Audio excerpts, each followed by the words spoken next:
प्रमुख प्रतिपक्षी नेपाली कांग्रेसद्वारा छाया सरकार गठन, सरकारका गतिविधिमाथि निगरानी राख्ने। आगामी बजेटमा आयातलाई प्रतिस्थापन गर्ने र उत्पादनलाई जोड दिने विशेष कार्यक्रम ल्याउन अर्थविदहरूको सुझाव, परनिर्भरता घटाउन उत्पादनलाई प्रोत्साहन गर्नुपर्नेमा जोड। लाल प्रतिवेदन सार्वजनिक नभए सदन दैनिक अवरुद्ध गर्ने राजोपाको चेतावनी, संविधान संशोधन प्रक्रियाबारे सदनलाई जानकारी गराउन माग। भारतमा सत्तारूढ भारतीय जनता पार्टीकै बहुमत आउने चुनावी सर्वेक्षण सार्वजनिक, विपक्षी पार्टीद्वारा अस्वीकार। र अन्तर्राष्ट्रिय मैत्रीपूर्ण खेलका लागि विराज महर्जनको कप्तानीमा 23 सदस्यीय टोलीको घोषणा, नियमित खेलाडी द्वय विमल गर्ती मगर र भरत खवास टोलीमा पर्न सकेनन्।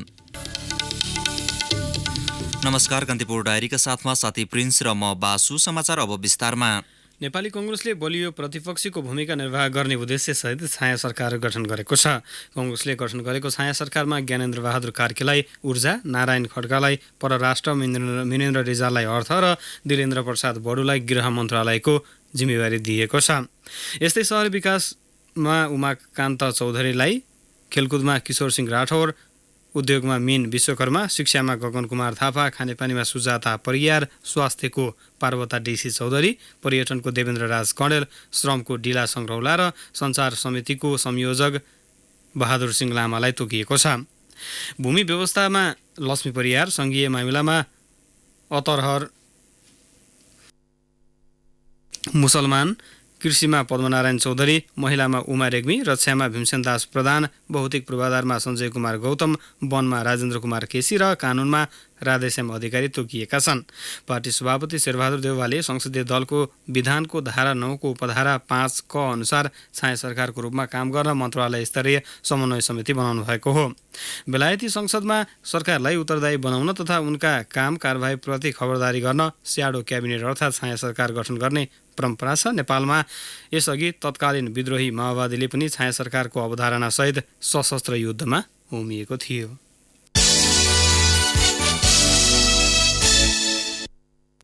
आगामी आर्थिक वर्षको बजेटमा आयातलाई प्रतिस्थापन गर्ने र उत्पादनलाई जोड दिने विशेष कार्यक्रम ल्याउन अर्थविदहरूले सुझाव दिएका छन्।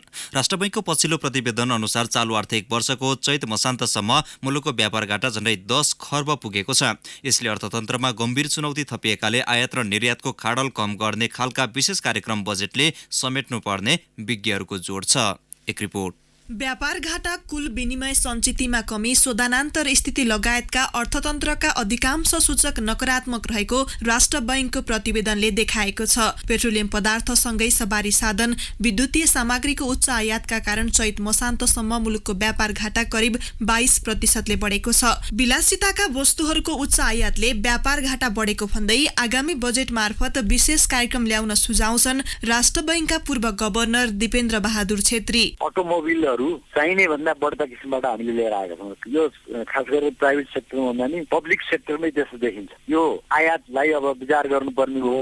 मूल कुरो त के भने विदेशी मुद्रा आर्जन गर्नको निमित्त निर्यात हो। निर्यात प्रवर्धन गर्नको निमित्त पहिलेदेखि 19 वटा एनटीएसका वस्तुहरू भनेर हामीले चाहिँ पत्ता लगाएको हो। ती सामानहरू एक्सपोर्ट गरेर पनि त्यति लाभदायक किसिमबाट आउन सकेन भन्ने कुरा भयो। कहाँनिर त्यो खोलबाटो पर्यो, त्यसलाई पनि ध्यानमा राखेर चाहिँ बजेटले प्रोत्साहन दिने हिसाब किताबहरू जानुपर्छ भन्ने लाग्छ। मुलुकबाट बाहिरिने र भित्रिने रकम बीचको अन्तर शोधनान्तर स्थिति पनि 64 अर्ब भन्दा बढीले घाटामा छ।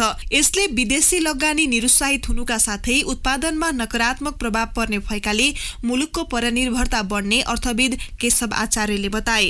परनिर्भरता घटाउन उत्पादनलाई प्रोत्साहन गर्नुका साथै आयातमै कोटा लगाउने नीति ल्याउनु पर्ने आचार्यको भनाइ छ। उत्पादनले चाहिँ प्रोत्साहन पाउनु पर्यो एउटा कुरा। अर्को यसरी धान्नै नसक्ने निर्यात भन्दा आयात 16 गुणा बढी भएपछि सरकारले एउटा के पनि गर्न सक्छ भने जुन हामीलाई नचाहिने खालको आयातहरू हो त्यसलाई नियन्त्रण गर्न अथवा कोटा लगाउन पनि सक्छ। यसले गर्दा हाम्रो निर्यात हुन नसकेको हो कि भन्ने त्यो एकचोटि विनिमय दरको पनि पुनरावलोकन गर्नु पर्यो। सरकारले आगामी आर्थिक वर्षको नीति तथा कार्यक्रम मार्फत आयात प्रतिस्थापन गर्ने कार्यक्रम ल्याउने घोषणा गरिसकेको छ।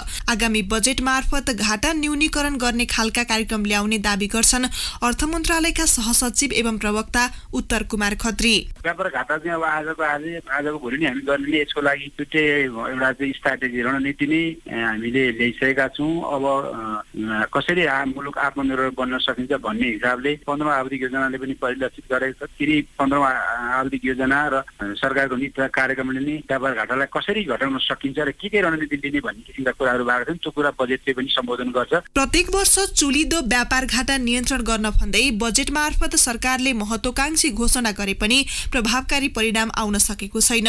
उच्च आर्थिक वृद्धिका लागि यो वर्ष आधार तयार पारेको रटान लगाइरहँदा अर्थतन्त्रका अधिकांश नकारात्मक सूचाङ्कहरू गम्भीर चुनौती बनेका छन्। सरकारले भने जस्तै अर्थतन्त्रलाई दिगो बनाउने हो भने अर्थतन्त्रका अधिकांश ऋणात्मक सूचकलाई आगामी बजेटले सम्बोधन गर्नुपर्ने अर्थविदहरूको भनाइ छ।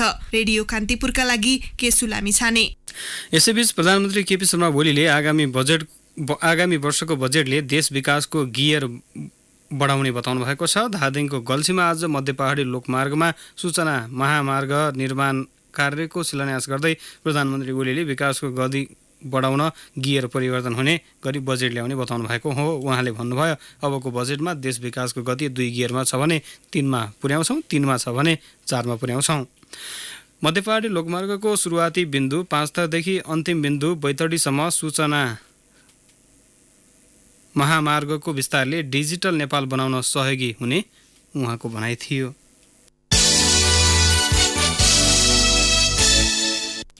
विदेशबाट भित्राएको लगानी विवादित भएकै समयमा व्यवसायी अजय राज सुमार्गी पुनः कर छलीमा संलग्न भएको पाइएको छ। सुमार्गीले 4 अर्ब 31 करोड 95 लाख रुपियाँ राजस्व छलेको खुलेको छ। एनसेलको शेयर खरिद बिक्रीमा सुमार्गीले नेपाल सेटेलाइट टेलिकमको लाभ कर नतिरेको भन्दै आन्तरिक राजस्व कार्यालय नयाँ बानेश्वरले पत्र लेखेपछि यस्तो रहस्य बाहिरिएको हो। पटक पटक कर तिर्न ताकेता गर्दा अस्वीकार गरेपछि सुमार्गीको नाममा राजस्व कार्यालयले सूचना जारी गरेको हो। सुमार्गीले 5-7 वर्ष अघि नेपाल सेटेलाइट टेलिकमको शेयर टेलिया सोनेरालाई बिक्री गर्दा प्राप्त पुँजीगत लाभ बापतको कर नतिरेको कार्यालयको सूचनामा उल्लेख छ। हेलो नेपाल ब्रान्डको जीएसएम मोबाइल सेवा प्रदायक कम्पनी नेपाल सेटेलाइट टेलिकमको 75% स्वामित्व टेलिया सोनेराले 5 अर्ब 63 करोड 50 लाखमा खरिद गरेको थियो। आयकर ऐनले 25% पुँजीगत लाभ कर तिर्नुपर्ने व्यवस्था गरे अनुसार आन्तरिक राजस्व कार्यालयले कम्पनीलाई 1 अर्ब 40 करोड 87 लाख कर निर्धारण गरेको थियो। सो रकममा ब्याज समेत जोड्दा असुल गर्नुपर्ने बक्यौदा 4 अर्ब 31 करोड पुगेको कार्यालयले जनाएको छ। कीर्ति उपभोक्ता समिति गठन गरी भ्रष्टाचार गरेको आरोपमा पक्राउ परेका राष्ट्रिय जनता पार्टी राजपा नेपालका केन्द्रीय सदस्य बीपी यादव र हरिनारायण मण्डल पूर्वपक्षका लागि कारागार चलान भएका छन्। सप्तरी जिल्ला अदालतका न्यायाधीश उमेश कोइरालाको एकल इजलासले उनीहरूलाई पूर्वपक्षका लागि कारागार चलान गर्न आदेश दिएको हो। सप्तरीको अग्नि साइरन कृष्णा सवरण गाउँपालिका र छिन्नमस्ता गाउँपालिकामा सडक निर्माण गर्ने प्रयोजनका लागि कीर्ति उपभोक्ता समिति गठन गरेको आरोपमा प्रहरीले उनीहरूलाई पक्राउ गरेको थियो। सोही प्रकरणमा पक्राउ परेका पूर्वाधार विकास डिभिजन कार्यालय सिराहाका सिनियर डिभिजनल इन्जिनियर राजकुमार गोइद 4 लाख तथा दिलीप कुमार दास र रमाकान्त ठाकुर 2,50,000 रुपैयाँ धरौटीमा रिहा भएका छन्। कान्तिपुर डायरीमा अब ब्रेकको पालो। अब बाँकी प्रसङ्ग। 5 थरको चियो भन्ज्याङदेखि बैतडीको जुलाघाटसम्म 2179 किलोमिटर लामो अप्टिकल फाइबर बिछ्याउन सुरु भएको छ। पहिलो खण्ड अन्तर्गत मध्य पहाडी लोकमार्ग अन्तर्गत चियो भन्ज्याङदेखि गोर्खाको आरुघाट खण्डमा अप्टिकल फाइबर बिछ्याउन थालिएको हो। नेपाल दूरसञ्चार प्राधिकरणसँग सम्झौता गरेको 2.5 वर्षपछि नेपाल टेलिकमले मध्य पहाडी लोकमार्ग अन्तर्गत प्रदेश 1 देखि 3 सम्म अप्टिकल फाइबर बिछ्याउन लागेको हो।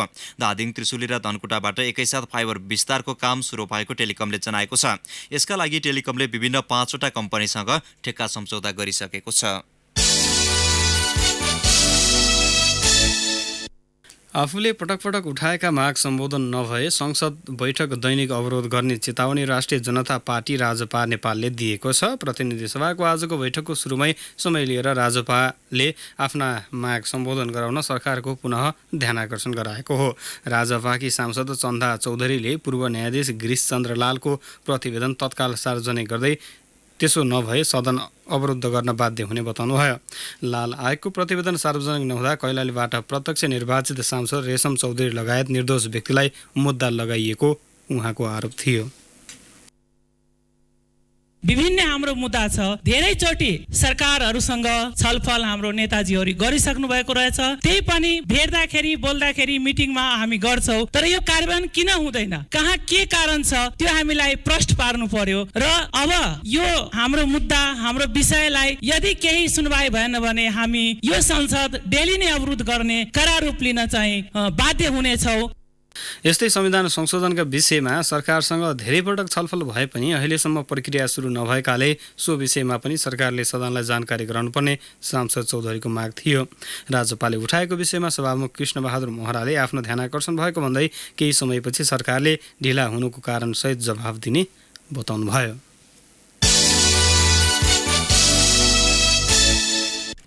आगामी आर्थिक वर्षको बजेट सार्वजनिक हुनु अघि नै सरकारले आज एकै दिन विभिन्न 8वटा विधेयक संघीय संसदमा टेबल गरेको छ। प्रतिनिधि सभामा 7वटा र राष्ट्रिय सभामा एउटा विधेयक टेबल भएको हो। आज बसेको प्रतिनिधि सभा बैठकमा प्रधानमन्त्री केपी शर्मा ओलीका तर्फबाट अर्थमन्त्री युवराज खतिवड़ाले राजस्व चुहावट अनुसन्धान तथा नियन्त्रण पहिलो संशोधन विधेयक बैठकमा टेबल गर्नुभयो। यस्तै गृहमन्त्री रामबहादुर थापाले प्रहरी समायोजन विधेयक, उद्योग वाणिज्य तथा आपूर्ति मन्त्री मातृका यादवले औद्योगिक व्यवसाय विकास प्रतिष्ठान पहिलो संशोधन विधेयक र औद्योगिक व्यवसाय विधेयक, वन तथा वातावरण मन्त्री शक्तिबहादुर बस्नेतले वन विधेयक र वातावरण संरक्षण विधेयक प्रस्तुत गर्नुभएको हो।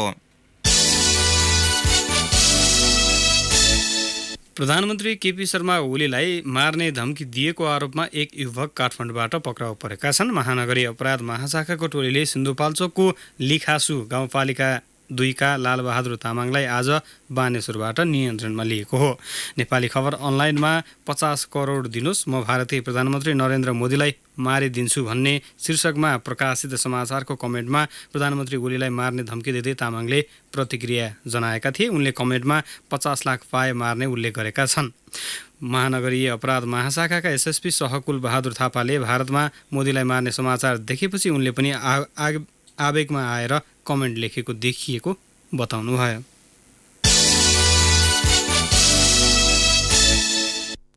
प्रदेशको चौथो तथा वर्षीय अधिवेशन जेठ 13 गते सुरु हुने भएको छ। अधिवेशनमा मुख्यतः नयाँ आर्थिक वर्षको बजेट प्रस्तुत हुनेछ। यसअघि बसेका प्रदेश सभाका अधिवेशनबाट विभिन्न विषयका 29वटा विधेयक पारित भइसकेका छन्। पहिलो अधिवेशनबाट 11वटा विधेयक पारित भएका थिए भने दोस्रो अधिवेशनबाट 12वटा विधेयक पारित भए। तेस्रो अधिवेशनबाट 6वटा विधेयक पारित भएको प्रदेश संसद सचिवालयले जनाएको छ। यस्तै प्रदेश 2 सरकारले निजामती सेवा गठन सम्बन्धी विधेयक प्रदेशसभा बैठकमा टेबल गरेको छ। मुख्यमन्त्री लालबाबु राउतले सरकारको तर्फबाट सो विधेयक पेश गर्नुभएको हो। प्रवेश शुल्क नतिरेको भन्दै बर्दिया राष्ट्रिय निकुञ्जले कर्णाली र बबई नदीमा र्याफ्टिङ गर्न रोक लगाएको छ। उसले तोकिएको शुल्क निकुञ्जलाई बुझाउनेलाई मात्रै र्याफ्टिङ गर्न दिने जनाएको छ, तर व्यवसायीहरूले भने दोहोरो शुल्क लगाएको गुनासो गरेका छन्। यसअघि 9 वर्षदेखि कर्णालीको चिसापानी र बबईको परेवा वडा र क्षेत्रबाट र्याफ्टिङ हुँदै आएको थियो। कर्णाली र्याफ्टिङ एन्ड एडभेन्चर पालिका देवराज जोशीले निकुञ्ज प्रशासनले एकाएक र्याफ्टिङमा रोक लगाएको आरोप लगाउनुभयो। बर्दिया राष्ट्रिय निकुञ्जका प्रमुख संरक्षण अधिकृत अननाथ बरालले शुल्क नतिर्ने व्यक्ति, संस्था वा कम्पनीले निकुञ्जभित्रका नदीमा र्याफ्टिङ गर्न नपाइने बताउनुभयो।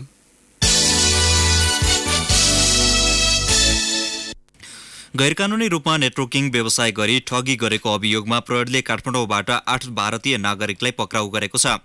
पक्राउ पर्नेमा भारत उत्तर प्रदेशका मोहम्मद जिया, नितिन श्रीवास्तव, मोहम्मद सेयाफ, तेजनारायण शुक्ला, रवि तिवारी, अटल त्रिपाठी, नुरुल एन वार्सी र राजेश कुमार शुक्ला रहेका छन्। उनीहरूलाई महानगरी अपराध महाशाखाको टोलीले काठमाडौँको बबर महल र ठमेलबाट पक्राउ गरेको हो। उनीहरूको साथबाट 42 लाख रुपियाँ समेत बरामद भएको प्रहरीले जनाएको छ। बाराको सिमरौनगढ क्षेत्रमा खानेपानीको हाहाकार भएको छ। गाउँमा 3-4 वटा बाहेक सबै चापाकल सुकेका छन्, जसका कारण खाना पकाउन, पिउन तथा सरसफाइका लागि पानी अभाव भएको स्थानीयले बताएका छन्। खाना पकाउन र पिउनका लागि खेतमा सिँचाइ गर्न गाडिएको बोरिङको पानी ल्याएर काम चलाउनु परेको सिमरौनगढ नगरपालिका 7का 60 वर्षीय देवपति देवी रामले बताएकी छिन्। 150 भन्दा बढी घर परिवारको बसोबास रहेको झवानी टोलको प्राय सबै घरमा चापाकल गाडिएका छन्।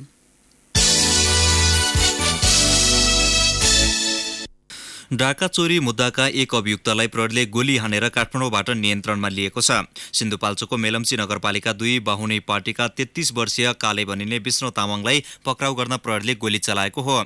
उनको दाहिने खुट्टामा 1 राउन्ड गोली लागेको छ। तामाङको वीर अस्पतालमा उपचार भइरहेको छ। महानगरीय अपराध महाशाखाबाट खटिएको टोलीले आज बिहान टोकामा तामाङलाई फेला पारेको थियो। नियन्त्रणमा लिन खोज्दा प्रहरीतर्फ आक्रमण गर्न खोजेकाले जवाफी कारबाही गरिएको महाशाखाका एसएसपी सहकुल बहादुर थापाले बताउनु भयो। उनको साथबाट 1 थान कटुवा पिस्तोल र 5 राउन्ड गोली बरामद भएको प्रहरीको दाबी छ। कान्तिपुर डायरीमा अब अस्ट्रेलिया डायरीको पालो। अस्ट्रेलिया डायरीबाट नारायण खड्काको नमस्कार। प्रवासी नेपालीहरूको संगठन एनआरएनको निर्वाचन यही जुलाई 6 तारिकको लागि तय गरिएको छ। निर्वाचन नजिकै गर्दा उम्मेदवारी दिनेहरूको संख्या समेत बढ्दै गएको छ। अहिलेसम्म अध्यक्ष पदका लागि दिनेश पोखरेल, केशव कणेल र नन्द गुरुङले उम्मेदवारी घोषणा गरेका छन् भने महासचिव पदका लागि डाक्टर ज्ञानेन्द्र रेग्मी, सन्तोष दाहाल र अर्जुन केसीले उम्मेदवारी घोषणा गरिसकेका छन्। यसैगरी यहाँ रहेका राज्य तथा टेरिटोरीहरूबाट समेत उम्मेदवारी घोषणा गर्ने क्रम जारी छ। एनआरएनको निर्वाचन नजिकै गर्दा अन्तर्राष्ट्रिय कलाकार समाज अस्ट्रेलिया इनासले सही उम्मेदवारलाई भोट गर्न र योग्य उम्मेदवारलाई छनौट गर्न आग्रह गर्दै छोटो चलचित्र कार्कीको भोट सार्वजनिक गरेको छ। कसैको दबावमा परेर नभई आफ्नो स्वविवेक प्रयोग गर्न आग्रह गर्दै सही उम्मेदवारलाई छनौट गर्न उक्त भिडियोमा आग्रह गरिएको छ। उक्त छोटो चलचित्रमा विकास पोखरेल, मिलन दाहाल, रामचन्द्र थापा, अलिना दाहाल र दिपु थापाको अभिनय रहेको छ। अस्ट्रेलियाका विभिन्न शहरहरूमा बुद्ध जयन्ती धुमधामसँग मनाइएको छ। सिडनी, मेलबर्न, ब्रिस्बन लगायतका शहरहरूमा नेपाली कला संस्कृति झल्काने प्रस्तुति सहित बुद्ध जयन्ती मनाइएको हो। बुद्ध नेपालमा जन्मिएका हुन् भन्ने सन्देश सहित मनाइएको कार्यक्रममा नेपालीहरू मात्र नभएर विदेशीहरूले समेत उल्लेख्य रूपमा सहभागिता जनाएका थिए। ब्रिस्बनमा आयोजित कार्यक्रमका संयोजक सन्तोष पाखरिनले यसलाई नेपाल र नेपालीको संस्कृति र पहिचानको बारेमा अझ जानकारी दिने बताए। नेपालको रियालिटी टिभी कार्यक्रम द भोइस अफ नेपालका कलाकारहरूले अस्ट्रेलियामा साङ्गीतिक कार्यक्रम प्रस्तुत गरिरहेका छन्। सिडनीमा आयोजना गरिएको कार्यक्रममा उनीहरूले 100 दर्शक तथा श्रोताहरूको सामुन्ने विभिन्न साङ्गीतिक प्रस्तुति दिए। उनीहरूको कार्यक्रमले दर्शकहरूको वाहवाही बटुल्न सफल बनेको थियो भने सिडनी बाहेक मेलबर्न, ब्रिस्बन, डार्बिन लगायतका शहरहरूमा समेत उनीहरूले साङ्गीतिक प्रस्तुति दिँदैछन्। हस्त अस्ट्रेलिया डायरीबाट नारायण खड्काका लागि बिदा दिनुहोस्। नमस्कार। नारायण खड्काको अस्ट्रेलिया डायरीपछि कान्तिपुर डायरीमा पुनः ब्रेकको पालो। अब आर्थिक प्रसङ्ग। प्रदेश 5 मा चालु आर्थिक वर्षमा आर्थिक वृद्धि दर 7.37% पुगेको छ। चालु मूल्य अनुसार यो वर्ष प्रदेशको कुल ग्राहस्थ उत्पादनमा उपभोक्ताको मूल्य 4 खर्ब 52 अर्ब 79 करोड 70 लाख पुगेको छ। प्रति व्यक्ति ग्राहस्थ उत्पादन 796 अमेरिकी डलर भएको छ। तथ्याङ्क विभागले बुटवलमा आज सार्वजनिक गरेको राष्ट्रिय लेखा तथ्याङ्क प्रतिवेदनमा प्रदेशको कुल ग्राहस्थ उत्पादनमा चालु आर्थिक वर्षमा कृषि क्षेत्रले 31% योगदान दिएको उल्लेख छ। गैर कृषि क्षेत्रको योगदान भने 69% रहेको छ। तथ्याङ्क अनुसार कृषि तथा वन क्षेत्रले 30.18% योगदान दिएको छ। प्रमुख बाली धान, गहुँ, मकै आदिको उत्पादनमा आएको वृद्धिले कुल मूल्य वृद्धि दर बढेको केन्द्रीय तथ्याङ्क विभागका निर्देशक ईश्वरी प्रसाद भण्डारीले बताउनुभयो। शेयर बजार परिसूचक नेप्सेमा आज गिरावट आएको छ। नेप्से आज 9.13 अङ्कले घटेर 1307.71 अङ्कमा कायम भएको छ। जलविद्युत र नेपाल टेलिकम आबद्ध कम्पनीहरू बाहेक सबै समूहको उपसूचक घटेपछि समग्र नेप्से प्रभावित भएको हो। निर्जीवन बीमा कम्पनीहरूको उपसूचक सबैभन्दा धेरै 119.25 अङ्कले घटेको छ। आज कुल 172 कम्पनीका 12,900 कारोबारबाट 1 अर्ब 22 करोड 5,07,485 रुपैयाँ बराबरका 33,98,680 किता सेयर किनबेच भए।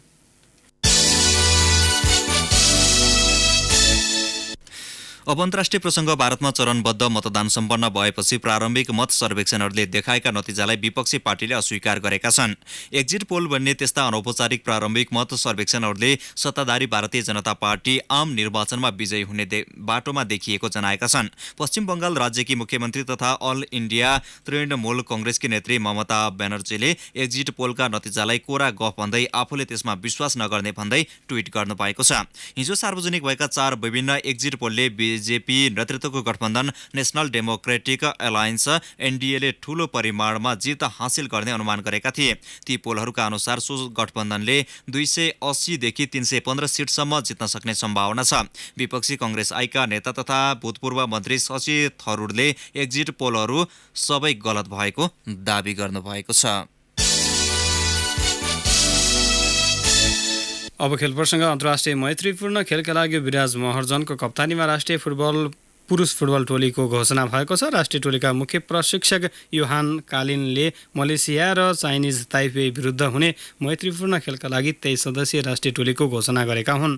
नेपालले आगामी जुन 2 मा मलेसियासँग उसैको मैदानमा र जुन 6 मा चाइनिज ताइपेसँग पनि उसैको मैदानमा खेल्दैछ। फिटनेसमा कमजोर भएका कारण विमल घरती मगर र चोटका कारण भरत खवास राष्ट्रिय टिममा पर्न सकेनन्। युवा खेलाडी अभिषेक रिजालले पहिलो पटक राष्ट्रिय टोलीमा स्थान बनाएका छन्। यस्तै गोलकिपरमा किरण कुमार लिम्बू, विकेश कुथु, एलेन न्यौपाने छन् भने डिफेन्डर विराज महर्जन, अनन्त तामाङ, सरोज दाहाल, रजिन धिमाल, सुमन आचार अर्याल, देवेन्द्र तामाङ, अजित भण्डारी, रवि सिलवाल छन्। यस्तै मिडफिल्डमा रोहित चन्द, विक्रम थापा, सन्तोष तामाङ, सुमन बल, रवि पासवान, सुजल श्रेष्ठ, विशाल राई, तेज तामाङ छन्। फरवार्डमा अभिषेक रिजाल, अञ्जन विष्ट, विमल राणा र नवयुग श्रेष्ठ छन्।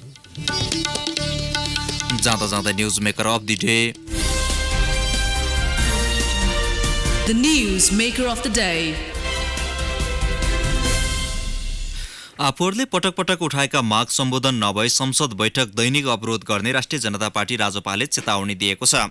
प्रतिनिधि सभाको आजको बैठकको सुरुमा नै समय लिएर राजपाले आफ्ना माग सम्बोधन गराउन सरकारको पुनः ध्यानकर्षण गराएको हो।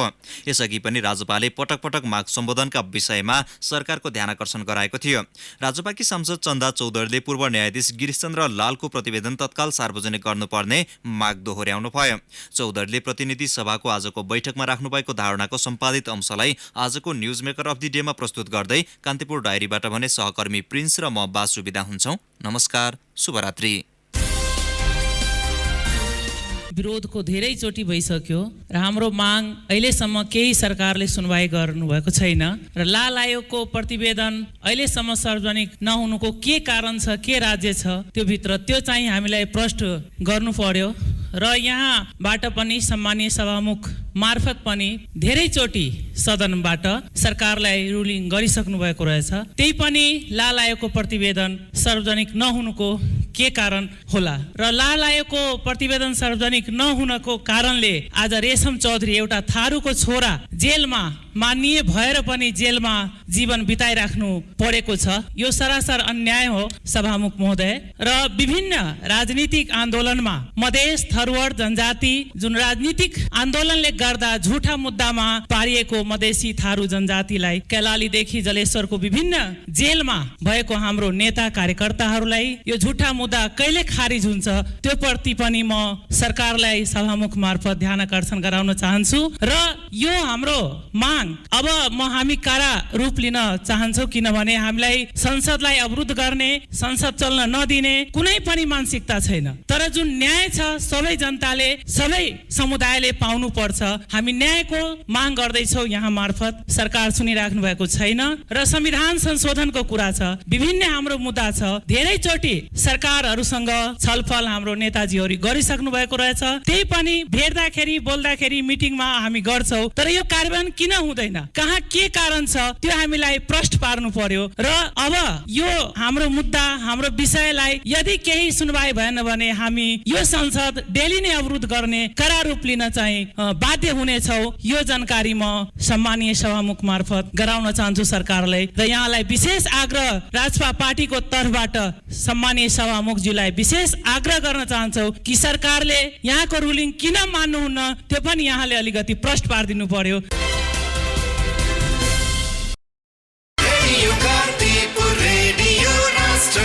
सूचना र मनोरञ्जनको संवाहक रेडियो राष्ट्रको रेडियो कान्तिपुर।